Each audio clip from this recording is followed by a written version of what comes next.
Hello everyone, welcome back to the channel. Today's stock we shall be taking a look at is Ulta Beauty. Is it worth a buy? Let's find out. If retail stocks are what you're interested in, then Ulta Beauty might be a considered buy for you.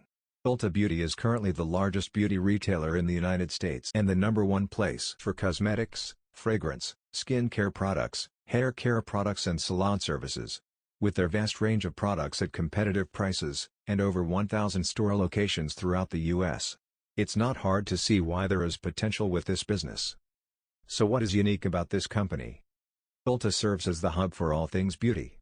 They have created an environment where customers can fulfill all of their beauty needs, all in one place. They offer a massive range of products, more than 20,000 across their website and stores, from over 500 brands. These range from the already well-established to up-and-coming emerging beauty brands, across all categories and price points. Ulta Beauty also has its own private label, which is the Ulta Beauty Collection. They strive to offer the widest selection of categories across prestige and mass cosmetics, fragrance, hair care, skincare, bath and body products and salon styling tools, and offer a full-service salon in every store featuring hair, skin and brow services. All of Ulta's stores are strategically placed in high-foot traffic areas, mainly power centers. Ulta currently operates 1,124 retail stores across 49 states. The website currently distributes products, and also provides content such as a collection of tips, tutorials and social media. Ulta work continuously on building up their customer fan base of fashion-forward consumers, and retain a high customer return rate by offering a loyalty program which currently has around 30 million customers signed up. They also have a rewards program called Ultimate Rewards, and targeted promotions through their customer relationship management platform alongside offering frequent promotions and coupons, in-store events and gifts with purchases. Now let's look at their Q2 2018 earnings and see how the financials stack up. Net sales increased 15.4% to $1.5 billion compared to $1.3 billion in the second quarter of fiscal 2017. Comparable sales for stores open at least 14 months and e-commerce sales, increased 6.5% compared to an increase of 11.7% in the second quarter of fiscal 2017. The 6.5% comparable sales increase was driven by 3.1% transaction growth and 3.4% growth in average ticket. Retail comparable sales increased 4%, including salon comparable sales growth of 1.7%. E-commerce sales increased 37.9% to $132.8 million compared to $96.3 million in the second quarter of fiscal 2017. Salon sales increased 8.8% to $74 million compared to $68 million in the second quarter of fiscal 2017. Gross profit as a percentage of net sales decreased to 36% compared to 36.4% in the second quarter of fiscal 2017. Due to category and channel mix shifts and investments in salon services and supply chain operations, partially offset by the impact of new revenue recognition accounting. Selling, general and administrative, SG&A, expenses as a percentage of net sales increased to 22.7% compared to 22% in the second quarter of fiscal 2017, due to deleverage of investments in store labor to support growth initiatives and the impact of new revenue recognition accounting. Pre-opening expenses decreased to $4.5 million compared to $6.1 million in the second quarter of fiscal 2017. Real estate activity in the second quarter of fiscal 2018 included 19 new stores, 7 remodels, and 1 relocation, compared to 20 new stores, 4 remodels, and 1 relocation in the second quarter of fiscal 2017. Operating income increased 7.8% to $193.8 million, or 13% of net sales, compared to $179.8 million, or 14% of net sales, in the second quarter of fiscal 2017. Tax rate decreased to 23.9% compared to 36.7% in the second quarter of fiscal 2017. The decrease was primarily due to tax reform. Net income increased 29.9% to $148.3 million compared to $114.2 million in the second quarter of fiscal 2017 and diluted earnings per share increased 34.4% to $2.46 compared to $1.83 in the second quarter of fiscal 2017. Now let's take a wider look at the total earnings report for the first 6 months. Net sales increased 16.4% to $3 billion compared to $2.6 billion in the first 6 months of fiscal 2017. Comparable sales increased 7.3% compared to an increase of 13% in the first 6 months of fiscal 2017. The 7.3% comparable sales increase was driven by 4.1% transaction growth and 3.2% growth in average ticket. Retail comparable sales increased 4.3%, including salon comparable sales growth of 2.5%. E-commerce sales increased 43.2% to $287 million compared to $200 million in the first 6 months of fiscal 2017. Salon sales increased 9.4% to $149.7 million compared to $136.8 million in the first 6 months of fiscal 2017.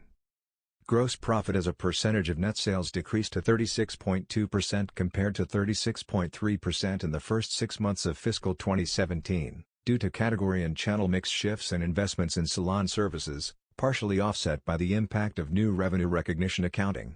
SG&A expenses as a percentage of net sales increased to 22.5% compared to 21.8% in the first 6 months of fiscal 2017, due to deleverage from investments in store labor to support growth initiatives and the impact of new revenue recognition accounting. Pre-opening expenses decreased to $9.8 million compared to $10.3 million in the first 6 months of 2017. Real estate activity in the first 6 months of 2018 included 53 new stores, 9 remodels, and 1 relocation, compared to 38 new stores, 5 remodels, and 3 relocations in the first 6 months of fiscal 2017.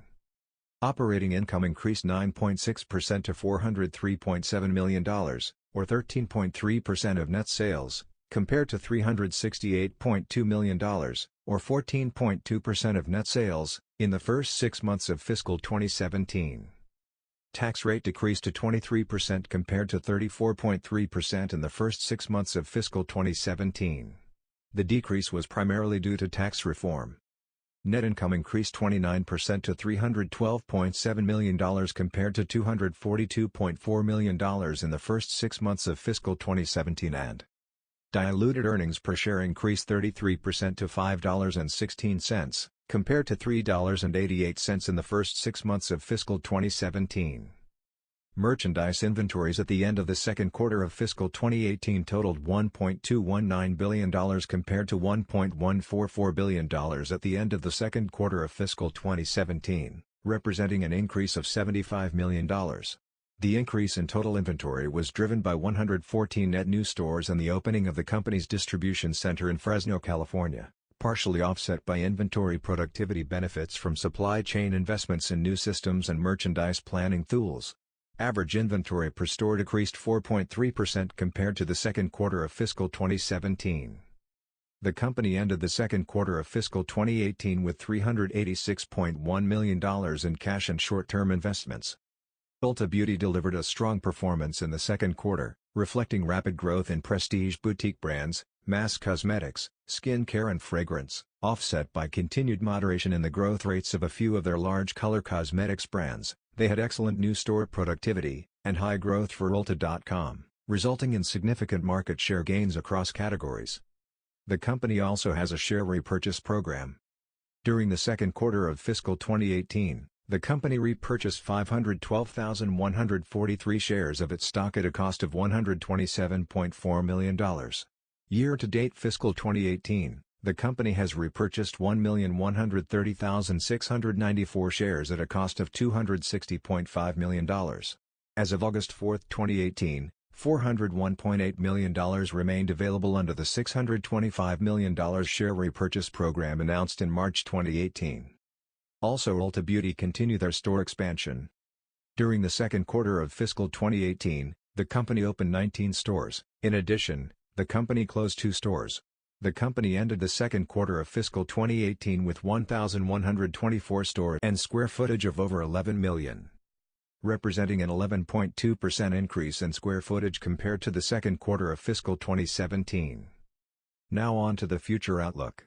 For the third quarter of fiscal 2018, the company expects net sales in the range of $1.550 billion to $1.563 billion, compared to actual net sales of $1.342 billion in the third quarter of fiscal 2017. Comparable sales for the third quarter of fiscal 2018, including e-commerce sales, are expected to increase 7% to 8%. The company reported a comparable sales increase of 10.3% in the third quarter of fiscal 2017. Diluted earnings per share for the third quarter of fiscal 2018 is estimated to be in the range of $2.11 to $2.16. This compares to diluted earnings per share for the third quarter of fiscal 2017 of $1.70. For fiscal 2018, the company plans to increase total sales in the low teens percentage range, achieve comparable sales growth of approximately 6% to 8%, grow e-commerce sales in the 40% range, open approximately 100 new stores and execute 15 remodel or relocation projects. Deliver diluted earnings per share growth in the low 20s percentage range, including the impact of approximately $500 million in share repurchases and assuming a 24% effective tax rate.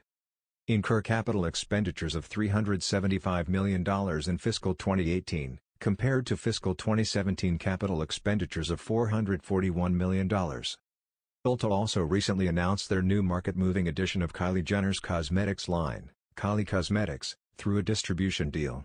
Using social media as part of Ulta's marketing strategy, as they continue to reach out to social media influencers, and carries collaborations such as the Vault collection with Jaclyn Hill. Here are just some of the brands you may know that Ulta Beauty carries. They also have developed a feature on their website called Glam Lab, where users can virtually try on makeup. Now for their current stock information.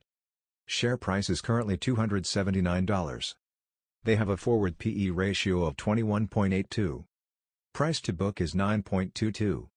And operating margin is 13%. Return on equity is 36.29%. They have had a 52-week high of $290. And a 52-week low of $187. They expect to start paying a dividend in 2019. And currently have a market cap of around $16.7 billion. They have kept the strong operating margin in the 12 to 13% for the last 7 years. And continued to grow their market share. And have a high return on capital. So what do you think? Would you buy this stock, or do you already own it? Let me know in the comments and remember to leave a like if you found this video helpful.